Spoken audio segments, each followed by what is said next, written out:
এক্ষুনি পড়ছিলাম আমি। ঈদের একদিন পরে চলে গিয়েছিলাম আমাদের মহা পদ্মা নদী পাড়ি দিতে। সেখানে এক নাজেহাল অবস্থায় পড়েছিলাম। ভিডিওটি শেষ পর্যন্ত দেখতে থাকুন, তাহলেই বুঝতে পারবেন। আর আজকে আপনাদেরকে দেখাবো যেই নদী আমাদের বাংলাদেশ আর ভারতকে পুরো ভাগ করে দিয়েছে। আর এই পদ্মা নদী যে একবার গিয়েছে সে বারবার যেতে চাইবে, তার কারণ এই জায়গাটা এতটাই মনোমুগ্ধকর জায়গা। যখন বাংলাদেশ আর ভারত ভাগ হয়নি সেই সময়ে মাত্র 2 ঘন্টাতেই যাওয়া যেত, পায়ে হেঁটেই চলে যাওয়া যেত বাংলাদেশ এই পদ্মা নদী পাড়িয়ে। কিন্তু এখন দেখুন কি একটা অবস্থা। ভাগ হয়ে যাওয়ার পরে যেতে হচ্ছে কলকাতা যেতে 6 ঘন্টা, সেখান থেকে আবার যেতে হচ্ছে বাংলাদেশ, মানে সেখানে আবার আরও সময়, মানে প্রায় 10 ঘন্টা মতো চলেই যাচ্ছে ওখানে যেতে। কিন্তু এখান থেকে যদি ভাগ না হতো তাহলে এখান থেকে যেতে কোনো সময়ই লাগতো না। বাংলাদেশে তো আমার রিলেটিভও আছে, কিন্তু আমার অনেক ইচ্ছা যাওয়ার। ইনশাআল্লাহ কোনো একদিন যাওয়া হবে, অনেক আশায় রয়েছি। এতগুলো কথা বলতে বলতে আমি কিন্তু একদম ফুল রেডি হয়ে গিয়েছি। আর তখন কিন্তু আমি কানের দুলটা পরতে ভুলে গিয়েছিলাম, পরে নিয়েছিলাম, তারপরে বেরিয়েছিলাম। মানে না, মা আমার মনে করিয়ে দিয়েছিল। আমি এবার ঈদের 3টা কানের নিয়েছিলাম, তো আমি সেট করে পরার চেষ্টা করেছিলাম। তো মানে শাড়ির সঙ্গে আলাদা, তো এটার সঙ্গে আলাদা পরেছিলাম, তো পরাই হতো না যদি মা না মনে করিয়ে দিত। তো দেখতেই পাচ্ছেন আমি কিন্তু এখন চলে এসেছি আমার গন্তব্যস্থলে। তার কারণ আমাদের বাড়ি থেকে পদ্মা বেশি দূর না, ওই 10 থেকে 15 মিনিট লাগে, টোটোতে আসা যায়। তো টোটোর পাইলট মামা একদম চলে এসেছে আমাদেরকে নিয়ে এখানে। তো সোজা চলে আসলাম। আর এই যে দেখুন কি সুন্দর মনোমুগ্ধকর জায়গা, কিন্তু এখানে নামতে গিয়ে নাজেহাল অবস্থা। মানে আমরা যে জায়গাটা দিয়ে নামছি সেই জায়গাটা যে দেখছেন, বর্ষাকালে এই জায়গাটা কিন্তু পুরো ভর্তি হয়ে যায়। তো এখান থেকে ওই নিচে চলে গেলাম, সেখানে গিয়ে আবার আরও একটু নিচে নামতে হবে, মানে একদম জল পুরো শুকিয়ে গেছে, অল্প একটু জল রয়েছে। তো এই জায়গাটাতে তো আমার নামতে একদম অবস্থা খারাপ হয়ে গেছিলো, কারণ এই জায়গাটা প্রচণ্ড উঁচু। আর সব থেকে বেশি অসুবিধা হয়েছিল আমার মায়ের। তো মাও কষ্ট মষ্ট করে নেমে গেল আর ওরাও নেমে গেল। আর এই যে এখনো কিন্তু জল পাইনি, দেখতে জল আছে ওই সাইডে। তো চলুন ওইদিকে যাই, তারপরে আপনাদেরকে দেখাই। সোজা ওইদিকে চলে যাচ্ছিলাম, আর ওই মামাতো ভাইটাকে বলছিলাম যে এদিকে ক্যামেরার সামনে আসো, কিন্তু ও প্রচণ্ড লজ্জা করছিল। তাই আর কি আমরা দুজন চলে যাচ্ছিলাম, আর এদিকে আম্মা ক্যামেরা করছিল। আর এখানে এত সুন্দর বাতাস দিচ্ছিল, খুবই সুন্দর লাগছিল দেখতে। তো আমি ভেবেছিলাম যে একটা স্লো মোশনের ভিডিও নিব। তো আমি এখানে কিন্তু বেশ কয়েকটা কিন্তু স্লো মোশনের ভিডিও আর এমনি ভিডিও শ্যুটও নিয়েছিলাম। তো আমার ওইগুলো আপনারা দেখতে পাবেন হচ্ছে আমার ইউটিউব চ্যানেলে আর ইনস্টাগ্রাম আইডিতে। ন্যানো ভিডিও পোস্ট করেছি, কিন্তু এখনও নদীর ভিডিওটা পোস্ট দেওয়া হয়নি। তো যাই হোক, দিব তখন দেখে দিবেন। আমাকে পেজটাকে ফলো করতে, মানে ওই ইনস্টাগ্রাম আইডিটাকে ফলো করতে আর ইউটিউব পেজটাকে ফলো করতে কিন্তু ভুলবেন না। তো দেখতেই পেলেন এখানে সবাই মিলে কয়েকটা ভিডিও করে নিলাম, মানে ছবিও তুলে নিয়েছিলাম। ছবিগুলো একটু দেখাই আপনাদেরকে।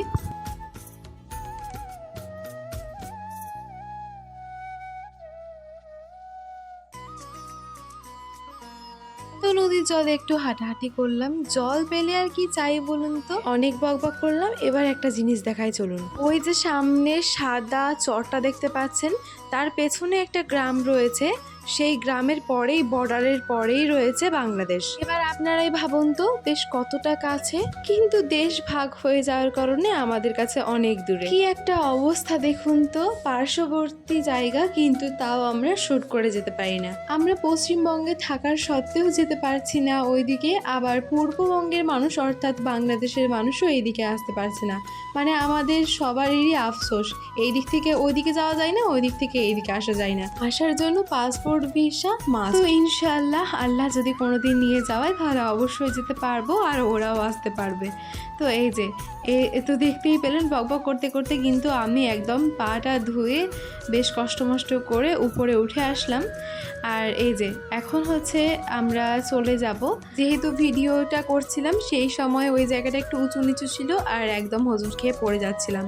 তো আর এইদিকে আরও একটা কাণ্ড, উঠতেও বেশ কষ্ট হলো, নামার সময় তো বেশ লাফিয়ে লাফিয়ে নেমে গিয়েছিলাম, কিন্তু এবার উঠতে গিয়ে আরও এক কাণ্ড, মানে পড়েই যাচ্ছিলাম আর একটু হলে আমি স্লিপার করে। তাও বেশ কষ্ট মষ্ট করে উপরে উঠলাম একদম ধরে ধরে, আর হাতের তো অবস্থা একদম খারাপ হয়ে গেছিলো কারণ ওগুলো বালি তার জন্য। আর এইদিকে ওকেও আমি মানে বোনটাকে ধরে একটু উঠিয়ে দিলাম, ও উঠতে পারছিল না তার জন্য।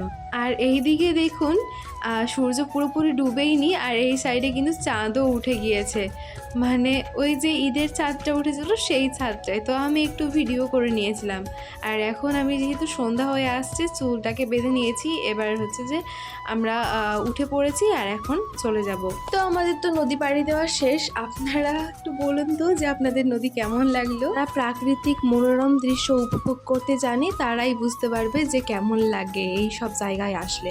আর যারা এই সব জিনিসগুলোকে নর্মালি নিয়ে নেয় তাদের কাছে এগুলো কিছুই না। তো যাই হোক, অনেকটাই চলে আসলাম। এই সাইডে একটা বট গাছও আছে, ওটা বট গাছই যত সম্ভব। তো বট গাছ আছে, ওটা বেশ বড়, একদম পুরো জায়গাটাকে এরিয়াটাকে একদম ঘিরে রাখে। তারপরে এখানে একটা আইসক্রিম বিক্রি করছিল, তো সেখান থেকে রাবড়ি নিয়ে নিলাম, এত ভালো লাগে খেতে তার জন্য। তিনজনে তিনটে রাবড়ি, আর ওইদিকে মা নেয়নি কারণ মায়ের ঠান্ডা লেগে আছে তার জন্য। তো খেতে খেতে হাঁটতে হাঁটতে আমরা চলে যাচ্ছিলাম।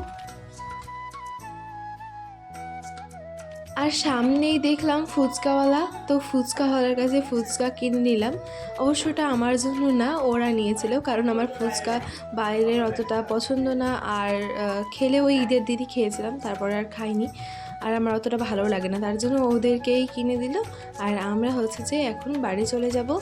আর এই যে হেঁটে হেঁটে যেতে হচ্ছে এইটুকু, কারণ এখানে কোনো টোটো নেই, টোটো পাওয়া যাচ্ছিল না। তা একটু চলে গেলাম, ওখানে একটু সামনের দিকে গিয়ে টোটো পেয়ে গেলাম, তারপরে চেপে গেলাম। এখন আমরা বাড়ি চলে যাচ্ছি। আপনাদের ভিডিওটি কেমন লাগলো কমেন্টে জানাতে ভুলবেন না। ভিডিও ভালো লাগলে চ্যানেলটিকে সাবস্ক্রাইব করে পাশে থাকা বেল আইকনে ক্লিক করে অল নোটিফিকেশন অন করে দিবেন, এতে আমার নতুন নতুন ভিডিওগুলো সবার আগে আপনার নোটিফিকেশনে পৌঁছে যাবে। আর যদি ভিডিও ফেসবুক থেকে দেখেন তাহলে অবশ্যই পেজটিকে ফলো করতে ভুলবেন না। তো আজকে এখানেই বিদায় নিচ্ছি, পরবর্তী অন্য কোনো ভিডিওতে আবারও দেখা হবে। সেই পর্যন্ত সবাই ভালো থাকুন, সুস্থ থাকুন, ধন্যবাদ।